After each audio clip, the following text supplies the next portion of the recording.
Telangana public service commission నిర్వహించే group 1 రిక్రూట్మెంట్లో భాగంగా మనకు భారతదేశ చరిత్ర సంస్కృతిలో ఈరోజు కార్మిక ఉద్యమాల గురించి లాస్ట్ ఎపిసోడ్లో వివరించడం జరిగింది.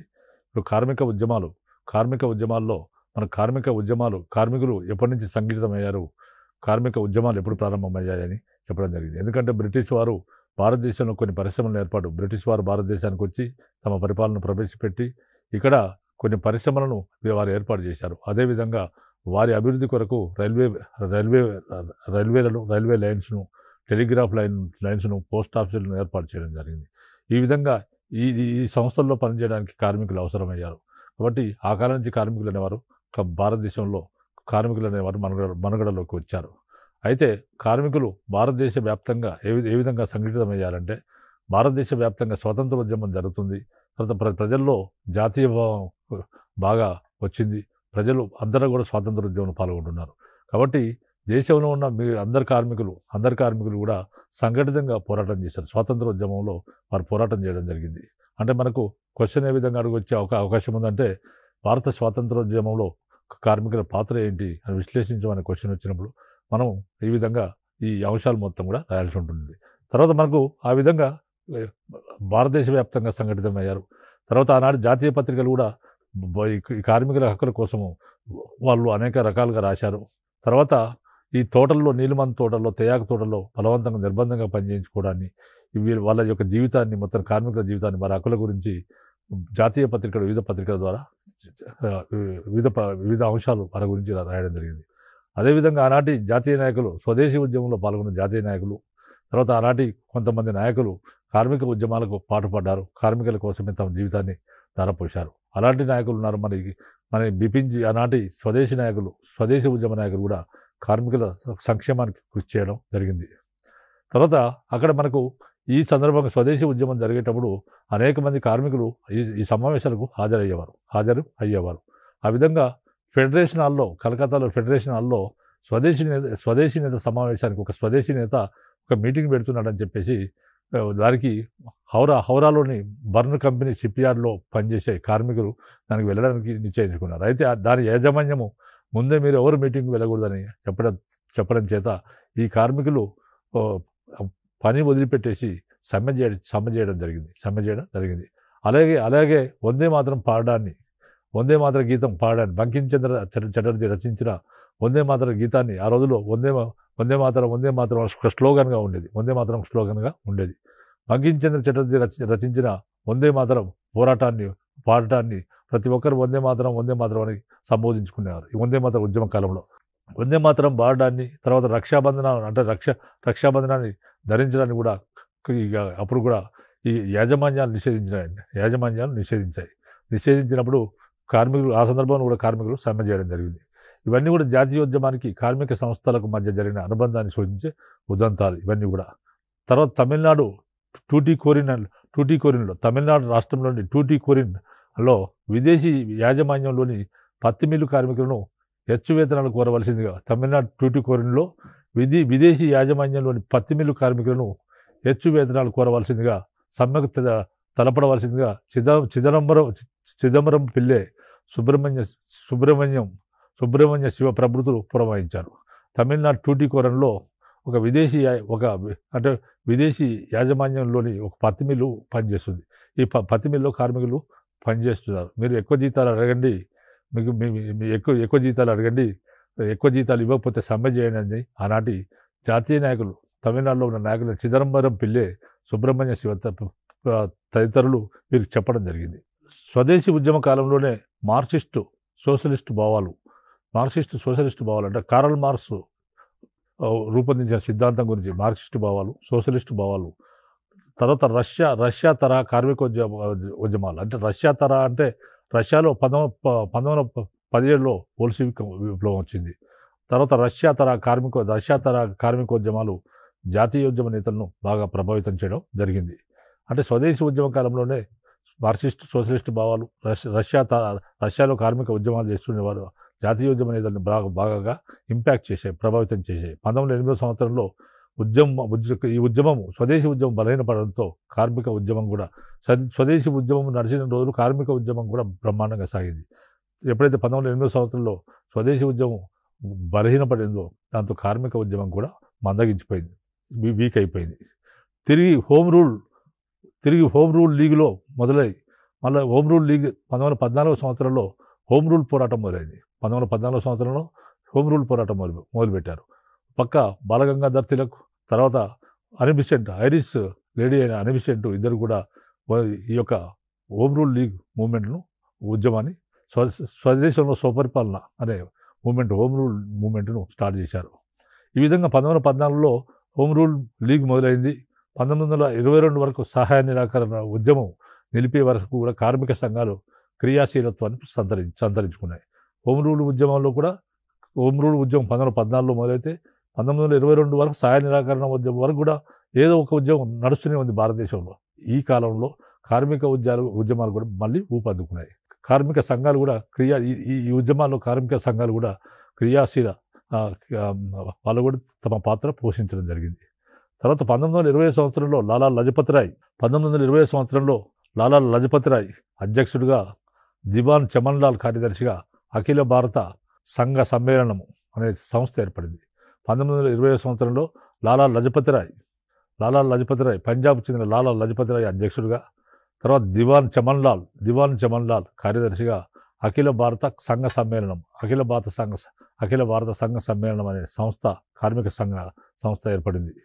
తర్వాత కార్మికులలో వర్గ చైతన్యం పెంపొందించాలని తాత్కాలికంగా మేధావుల నాయకత్వాన్ని కార్మిక సంస్థలు అంగీకరించిన కాలక్రమాన కార్మికుల నుంచే కార్మిక నేతలు ఉద్భవించగలరని లాలా లజపతి రాయ్ అధ్యక్షోపన్యాసంలో ఉద్ఘాటించారు. లాలా లజపతి రాయ్ ఈ విధంగా భారతదేశ కార్మిక సంఘానికి నాయకుడు, అధ్యక్షుడిగా ఉండేవాడు. ఆయన ఏం చెప్పాడంటే కార్మికులలో వర్గ చైతన్యం పెంపొందాలని, తర్వాత తాత్కాలికంగా మేధావుల నాయకత్వాన్ని కార్మిక సంస్థలు అంగీకరించిన, ఒకవేళ టెంపరీగా వీళ్ళు బయట మేధావులను కొంతమందిని కార్మిక సంఘాలు ఆ సంస్థలు అంగీకరించినా కానీ కాలక్రమేణా కార్మికులలో నుంచే కార్మిక నేతలు ఉద్భవించాలి.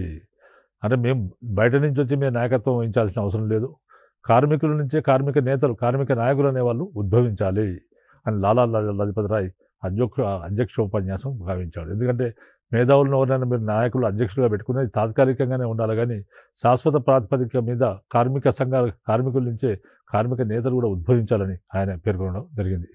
తర్వాత ఏఐటియుసి లాలా లజపతి రాయ్ అధ్యక్షుడిగా ఏర్పడే సంఘం ఏఐటియుసి కార్మికులను జాతీయ స్వాతంత్రోద్యమంలో పాల్గొనాలని, రాజకీయ స్వాతంత్రము, ఆర్థిక స్వయం ప్రతిపత్తి పరస్పరం పూరకాలని ఉత్సాహపరిచింది. ఏఐసిటియు అనే సంస్థ, ఇది కమ్యూనిస్ట్ సంస్థ. ఈ సంస్థ ఏం చెప్తుందంటే కార్మికులను ఏఐటియుసి గురించి చెప్పాను. ఏఐటియుసికి లాలా లజపతి రాయ్ అధ్యక్షుడిగా ఉన్నాడని చెప్పాను. ఏఐటియుసి సంస్థ ఏం చెప్పిందంటే కార్మికులను జాతీయ స్వాతంత్రోద్యమంలో పాల్గొనాలని చెప్పింది. కార్మికులు కూడా జాతీయ స్వాతంత్రోద్యమంలో మీరు కూడా పాల్గొనాలి. తర్వాత రాజకీయ స్వాతంత్రము, ఆర్థిక స్వయం ప్రతిపత్తి పరస్పర పూరకాలని ఉత్సాహపరిచింది. అంటే ఈ సంస్థ కార్మికులను కూడా జాతీయ ఉద్యమంలో స్వాతంత్రోద్యమంలో పాల్గొనాలని, రాజకీయ స్వాతంత్రము, ఆర్థిక స్వయం ప్రతిపత్తి రెండు కూడా పరస్పర పూరకాలని ఉత్సాహపరచడం జరిగింది. మాంచెస్టర్ పోటీని, తర్వాత జపాన్ పోటీని భారత పరిశ్రమలు ఎదుర్కోవాలంటే భారతీయ పారిశ్రామిక పెట్టుబడులకు లాభశాతం పెరగాలన్నా కానీ వాదాన్ని అందుకు కార్మికులు సహకరించాలని వాదాన్ని లాలా లజపతి రాయ్ తోసిపుచ్చాడు.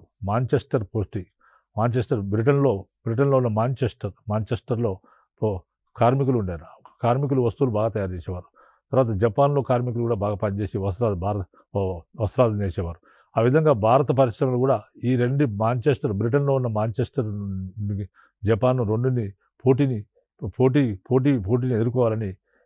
ఎదుర్కోవాలంటే భారతీయ పారిశ్రామిక పెట్టుబడులకు లాభశాతం పెరగాలన్న వాదాన్ని, అంటే పారిశ్రామిక పెట్టుబడులకు లాభశాతం పెరగాలన్న వాదాన్ని, అందరు కార్మికులు సహకరించాలన్న వాదాన్ని లాలా లజపతి రాయ్ తోసిపుచ్చాడు. ఈ విధంగా పోటీ పెట్టుకోవాల్సిన అవసరం లేదని ఆయన చెప్పాడు. తర్వాత జాతీయ పరిశ్రమలు పెంపుదల కోసం కార్మికులు త్యాగశీలులు కావాలన్న ధోరణిని ఖండిస్తున్న యజమానులు, కార్మికులు ఇరువురు దేశభక్తి ప్రేరేపితలే కృషి చేయాలని, యజమానులు సొంత లాభం మానుకొని కార్మికులకు సముచిత వాటా ఇవ్వాలని కూడా ఆయన ప్రతిపాదించాడు. భారతీయ పరిశ్రమలు పెంపుదల కోసం కార్మికులు త్యాగశీలులు కావాలని, అంటే ఇది రెండు వర్గాలకు ఆయన చెప్పిండు. లాలా లజపతి రాయ్ రెండు వర్గాలకు చెప్పిండు. ఏంటంటే భారతీయ పరిశ్రమలు డెవలప్ కావాలంటే కార్మికులు కొన్ని త్యాగాలు చేయాలి అనే దాన్ని కావాలని ధోరణి ఖండిస్తూ మీ పరిశ్రమలు డెవలప్ కావాలంటే కార్మికులు త్యాగం చేయాలని ధోరణి ఆయన ఖండిస్తూ ఏం చెప్పాడంటే యజమానులు కార్మికులు ఇరువురు దేశభక్తి ప్రేరితులై కృషి చేయాలని కోరాడు. యజమానులు కార్మికులు ఇద్దరు కూడా దేశభక్తి ఉండాలి, మీరు దేశభక్తికి దేశ స్వాతంత్రం కోసం పోరాటం చేయాలని చెప్పారు. తర్వాత యజమానులు సొంత లాభం కొంత మానుకొని కార్మికులను సముచితంగా చూడాలని చెప్పాడు. యజమానులు సొంత లాభం కొంత మానుకొని కార్మికులకు సముచితంగా లాభంతో పాటు వాటా ఇవ్వాలి. మీ ఫ్యాక్టరీలో ప్రొడ్యూస్ చేయాలని వాళ్ళకు లాభంతో పాటు వాటా కూడా ఇవ్వాలని ఆయన ప్రతిపాదించడం జరిగింది. అలా కాకుండా కార్మికులను ఉపేక్షించి తాము విశేష లాభాలు ఆర్జించాలని పెట్టుబడిదారులు ఒకవేళ భావించిన పక్షంలో వారికి అటు కార్మిక వర్గం నుంచి కానీ ఇటు సాధారణ ప్రజానీకం నుంచి కానీ సానుభూతి మద్దతు ఆశించే హక్కు ఉండదని ఆయన హెచ్చరించాడు. అలా కాకుండా కార్మికులను ఉపేక్షించేది లేదని యాజమాన్యాలు తమ లాభాలనే ఆర్జించాలి, మేము కార్మికులను పట్టించుకోము అనే దాన్ని వారికి అటు కార్మిక వర్గం నుంచి కానీ ఇటు సాధారణ ప్రజానీకం నుంచి కానీ సానుభూతి మద్దతు ఆశించే హక్కు ఉందని ఆయన హెచ్చరించడం జరిగింది.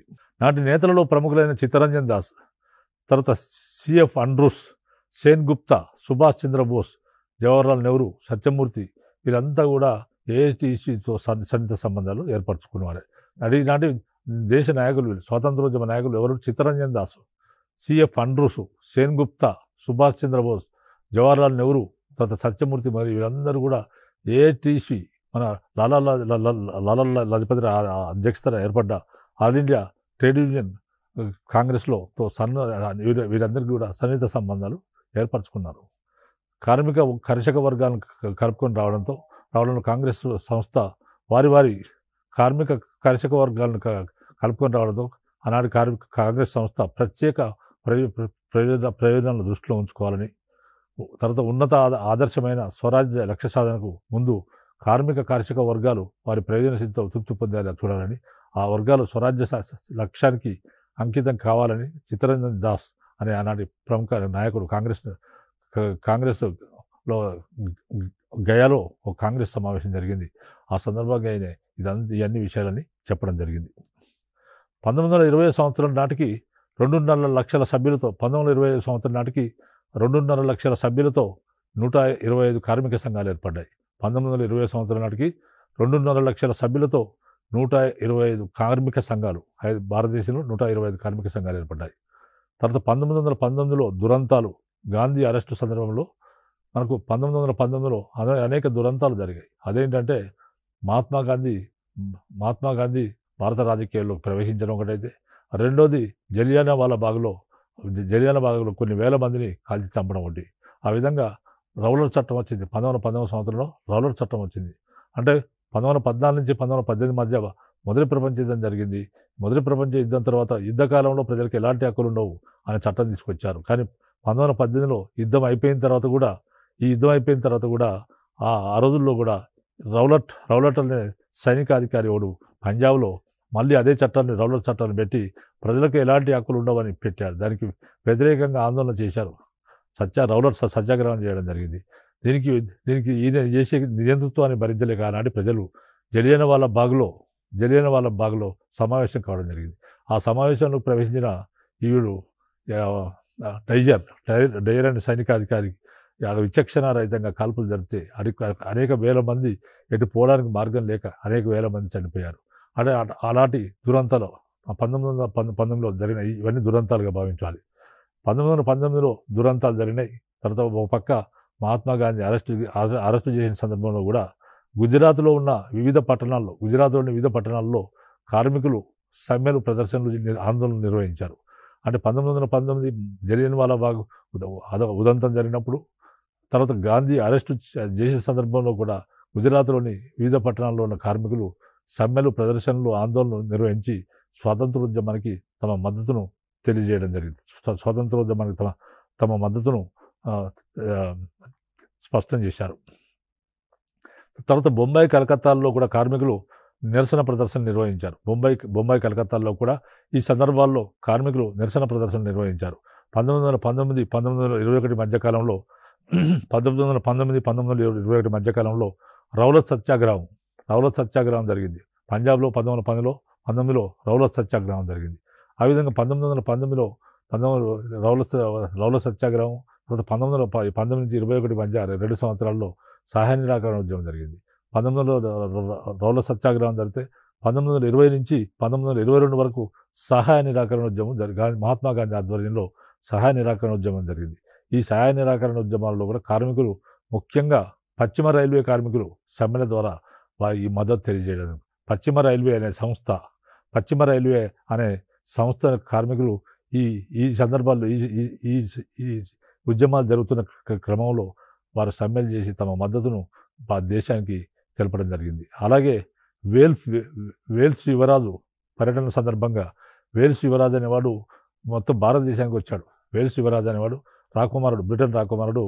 ఆయనే భారతదేశానికి వచ్చాడు. భారతదేశ సందర్శనకు వచ్చినప్పుడు వేల్స్ యువరాజు పర్యటన సందర్భంలో బొంబాయిలోని వస్త్ర పరిశ్రమ కార్మికులు, బొంబాయిలో బట్టల మిల్లు కార్మికులు, వస్త్ర పరిశ్రమ కార్మికులు 140,000 మంది వీధుల్లోకి వచ్చారట. ఆయన రాకకు నిరసనగా బొంబాయిలో వస్త్ర పరిశ్రమ కార్మికులు 140,000 మంది వాళ్ళు బజార్లోకి వచ్చి, వీధిలోకి వచ్చి తమ నిరసన వ్యక్తం చేయడం జరిగింది. తర్వాత 1922 సంవత్సరంలో సహాయ నిరాకరణ ఉద్యమము 1922 సంవత్సరంలో సహాయ నిరాకరణ ఉద్యమం ఆపివేశారు. అప్పుడు స్తబ్ద వాతావరణం నెలకొంది. 1922లో సహాయ నిరాకరణ ఉద్యమాన్ని ఆపివేశారు. సహాయ నిరాకరణ ఉద్యమాన్ని ఆపివేయడంతో అక్కడ ఉన్న ఉత్సాహం అంతా కూడా కొద్దిగా చల్లబడిపోయింది. అదే స్తబ్దత్వము కార్మికోద్యమంలో వ్యక్తమైంది. అంటే కార్మికులు కూడా వాళ్ళలో కూడా ఉత్సాహం తగ్గి కార్మిక ఉద్యమం కూడా ఆ కాలం నాటికి కొంచెం మేరకు తగ్గిపోయింది. తిరిగి మూడో దశకం ద్వితీయార్థంలో తిరిగి కార్మిక ఉద్యమం మూడో దశకం ద్వితీయార్థంలో కార్మికోద్యమం క్రియాశీలమైపోయింది. తర్వాత అప్పటికి వివిధ కమ్యూనిస్ట్ సంఘాలు ఏర్పడ్డాయి. అంటే అప్పటికి ఇంకా డెవలప్ అయ్యాయి కాబట్టి అనేక కమ్యూనిస్ట్ సంఘాలు ఏర్పడ్డాయి. తర్వాత వామపక్షాలు బాగా బలపడిపోయాయి. తర్వాత శ్రీపాద ఈయన ఒక కమ్యూనిస్ట్ నాయకుడు, శ్రీపాద అమృత డాంగే, తర్వాత ముజఫర్ అహ్మద్, తర్వాత సిసి జోషి, వీరందరి నాయకత్వంలో 1927 సంవత్సరంలో కార్మిక కర్షక సంఘాలు ఏర్పడ్డాయి. భారతదేశ వ్యాప్తంగా వీరి ఆధ్వర్యంలో శ్రీపాద అమృత డాంగే, ముజఫర్ అహ్మద్, సిసి జోషిల సారథ్యంలో 1927 నాటికి అనేక కార్మిక కర్షక సంఘాలు భారతదేశ వ్యాప్తంగా ఏర్పడ్డాయి. తర్వాత కాంగ్రెస్లో వామపక్ష అంగాలుగా కార్మిక కర్షక సంఘాలు ఉండేవి.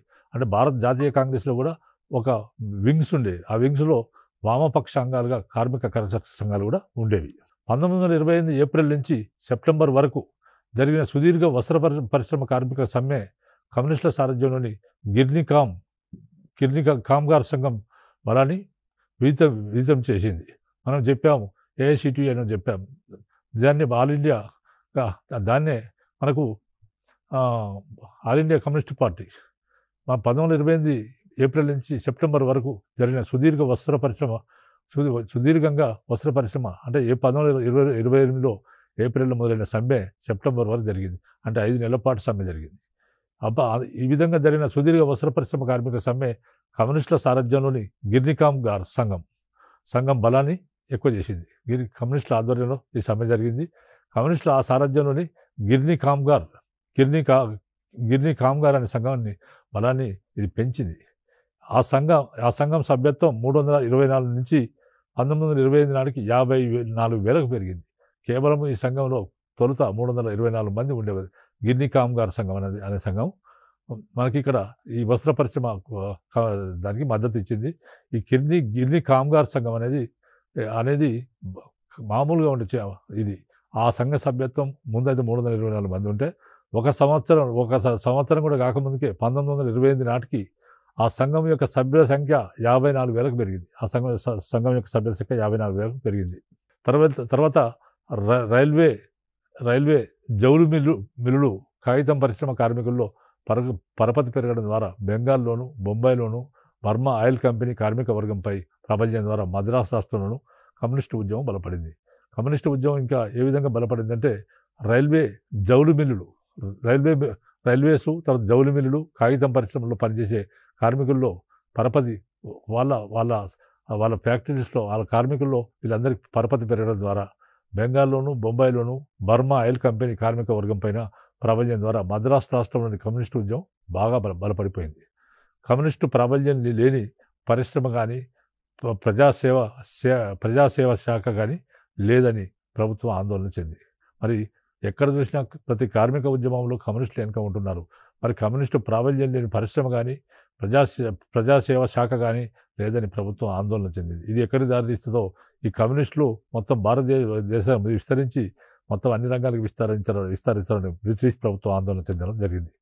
తర్వాత సైమన్ కమిషన్ రాక సందర్భంలో ఏఐటియుసి లాలా లజపతి రాయ్ అధ్యక్షతన ఉన్న ఏఐటియుసి సైమన్ కమిషన్ వచ్చింది భారతదేశానికి వచ్చింది 1927-28లో సైమన్ కమిషన్ భారతదేశానికి వచ్చింది. మరి ఎందుకు వచ్చిందంటే మాంటింగ్ 1919వ సంవత్సరంలో వచ్చిన మాంటింగ్ చేమ్స్ఫర్డ్ సంస్కరణలు ఏ విధంగా అమలవుతున్నాయి భారతదేశంలో దాన్ని పర్యవేక్షించడానికి సర్ సైమన్ అధ్యక్షతన సైమన్ కమిషన్ భారతదేశానికి వచ్చింది. భారతదేశానికి వచ్చినప్పుడు భారతీయులు సైమన్ కమిషన్ను బహిష్కరించారు. సైమన్ కమిషన్ను బహిష్కరించడం జరిగింది. సైమన్ గో బ్యాక్ అని ఆందోళనలు భారతదేశ వ్యాప్తంగా జరిగాయి. ఈ విధంగా సైమన్ కమిషన్ వచ్చిన సందర్భంలో ఏఐటియుసి పక్షాన అనేక మంది కార్మికులు సైమన్ సంఘ బహిష్కరణ కార్యక్రమంలో పాల్గొన్నారు. సైమన్ సంఘ బహిష్కరణ కార్యక్రమం జరిగింది. అప్పుడు ఏఐటియుసి పక్షాన అనేక మంది కార్మికులు సైమన్ సంఘ బహిష్కరణ కార్యక్రమంలో వాళ్ళు పాల్గొనడం జరిగింది. రష్యన్ విప్లవ దినము మేడే మొదలైన సందర్భంలో 1917 సంవత్సరంలో రష్యాలో ఒక కమ్యూనిస్టు విప్లవం వచ్చింది. బోల్షివిక్ రెవల్యూషన్ అని అంటారు. ఆ విధంగా వచ్చి అక్కడున్న రాజరికం పోయి రాజరికాన్ని అంతం చేసిన ప్రజలు ఈ కార్ల్ మార్క్స్ థియరీ ప్రకారము కమ్యూనిస్టు ప్రభుత్వం రష్యాలో వచ్చింది 1917 సంవత్సరంలో. దానికి ఎవరి అధ్యక్షతన వచ్చింది లెనిన్ ప్రభుత్వ అధినేతగా ఈ కమ్యూనిస్టు పార్టీ అనేది రష్యాలో తన అధికారాన్ని చేపట్టింది. దాన్నే రష్యన్ విప్లవం అని అంటారు. ఈ విధంగా 1917 సంవత్సరం జరిగిన రష్యన్ విప్లవ దినము, తర్వాత మే 1 రోజు మేడే అంటారు. మేడే మొదలైన సందర్భాల్లో కార్మిక సభలు నిర్వహించేవారు. తర్వాత కార్మికోద్యమాన్ని దెబ్బతీయడానికి ప్రభుత్వం ప్రజా భద్రత చట్టం వంటి అణచివేత చట్టాలను చేసి కార్మిక నేతల్ని మౌలికవాదుల్ని అరెస్ట్ చేసి వారిపై మీరట్ కుట్ర కేసులు మోపింది. కార్మికోద్యమాన్ని దెబ్బతీయడానికి ఈ విధంగా కార్మికోద్యమం చాలా బలంగా అయిపోయింది. ఒక పక్క కమ్యూనిస్టు ఉద్యమం నడుస్తుంది, మరొక పక్క కార్మిక ఉద్యమం నడుస్తుంది. మరి ఈ కార్మిక ఉద్యమాన్ని ఆనాటి బ్రిటిష్ ప్రభుత్వం దెబ్బతీయడం కొరకు ఒక ప్రజా భద్రత చట్టం ఒకటి తీసుకొచ్చింది. ప్రజా భద్రత చట్టం వంటి ఒక అణచివేత చట్టాన్ని భారత ప్రభుత్వం తీసుకువచ్చి కార్మిక నాయకుల్ని తర్వాత ఎవరైతే యాక్టివ్గా ఉన్నారో వాళ్ళను అరెస్ట్ చేసి వారిపై మీరట్ కుట్ర కేసులు మోపింది. వారిపై మీరట్ కుట్ర కేసును మోపింది. మరోపక్క 1929లో కార్మిక సమస్యల పరిష్కారానికి రాయల్ కమిషన్ను ఏర్పరిచింది. మరోపక్క 1929 సంవత్సరంలో కార్మిక సమస్యలను పరిష్కరించడం కొరకు 1929లో రాయల్ కమిషన్ అనే దాన్ని ఏర్పాటు చేయడం జరిగింది. కార్మిక ఉద్యమాన్ని కొంతమేరకు రాజ్యాంగబద్ధ మార్గంలోకి మళ్లించే ప్రయత్నం చేసింది. కార్మిక ఉద్యమాన్ని కొంతమేరకు రాజ్యాంగబద్ధ మార్గంలోకి మళ్లించే ప్రయత్నం చేసింది. తర్వాత 1925 సంవత్సరం నుంచి కమ్యూనిస్టులు జాతీయోద్యమ ప్రధాన స్రవంతి నుంచి వేరుపడే విధానం అవలంబించారు. 1925 నుంచి ఆనాటి కమ్యూనిస్టులు నాయకులైన కమ్యూనిస్టులు ఏం చేశారంటే జాతీయ ఉద్యమం ప్రధాన స్రవంతి నుంచి దాని నుంచి వేరుపడే విధానాన్ని అవలంబించారు. ఎందుకంటే వీరు సపరేట్ ఉద్యమాలు చేశారు. దాంతో గిర్ని కామ్గార్ సంఘం ఒకటి ఉంది. గిర్ని కామ్గార్ సంఘంలో ఏఐటిసిలో వారి ప్రాబల్యం క్షీణించింది. గిర్ని కామ్గార్ సంఘం అనే ఒక సంఘం, కార్మిక సంఘం, తర్వాత ఏఐటిసిలో వారి ప్రాబల్యం రెండు కూడా క్షీణించిపోవడం జరిగింది. శాసన ఉల్లంఘన ఉద్యమం నుంచి తప్పుకున్న కమ్యూనిస్టులు తప్పుకున్నారు. శాసన ఉల్లంఘన ఉద్యమం 1930 నుంచి ప్రారంభమైంది. ఈ విధంగా శాసన ఉల్లంఘన ఉద్యమం నుంచి కమ్యూనిస్టు నాయకులు తప్పుకున్నారు కమ్యూనిస్టులు. తర్వాత సామ్రాజ్యవాద వ్యతిరేక పోరాటాన్ని విరమించారన్న అపోహ కార్మికుల్లో ప్రబలి కాంగ్రెస్ నాయకత్వాన్ని వారు అనుసరించసాగారు. శాసనోల్లంఘన నుంచి కమ్యూనిస్టులు తప్పుకుంటే సామ్రాజ్య వ్యతిరేక పోరాటాన్ని విరమించారు. సామ్రాజ్య వ్యతిరేక పోరాటాన్ని కమ్యూనిస్టులు విరమించారని అపోహతో కార్మికులు ఏం చేశారంటే కాంగ్రెస్ నాయకత్వాన్ని వారు నమ్మారు, అనుసరించారు. ఇది కమ్యూనిస్టు వివరణ పత్రంగా అని పేర్కొన్నది. ఈ విధంగా కమ్యూనిస్టు వివరణ పత్రం ఈ విధంగా పేర్కొన్నది.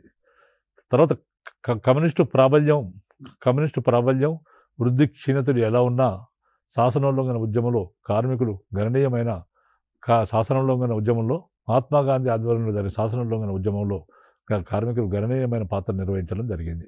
సోలాపూర్ వస్త్ర పరిశ్రమ కార్మికులు, కరాచీ రేవు కార్మికులు, కలకత్తాలోని మిల్లు యజమానులు, మద్రాసులోని మిల్లు కార్మికులు ప్రభుత్వంతో వీరోచితంగా పోరాటానికి తలపడ్డారు.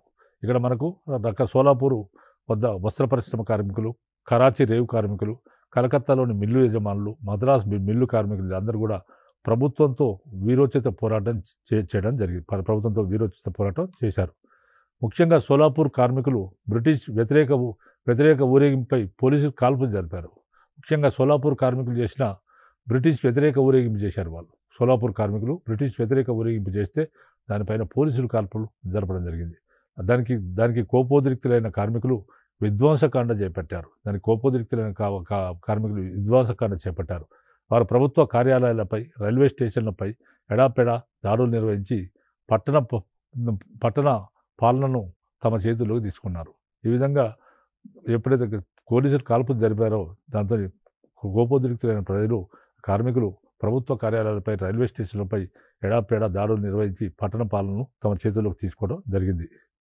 తర్వాత ఈ విధంగా పట్టణ పాలన తమ చేతిలో తీసుకొని వాళ్ళు జాతీయ జెండా ఎగరవేశారు. మాకు స్వాతంత్రం వచ్చిందని జాతీయ జెండా ఎగరవేయడం జరిగింది.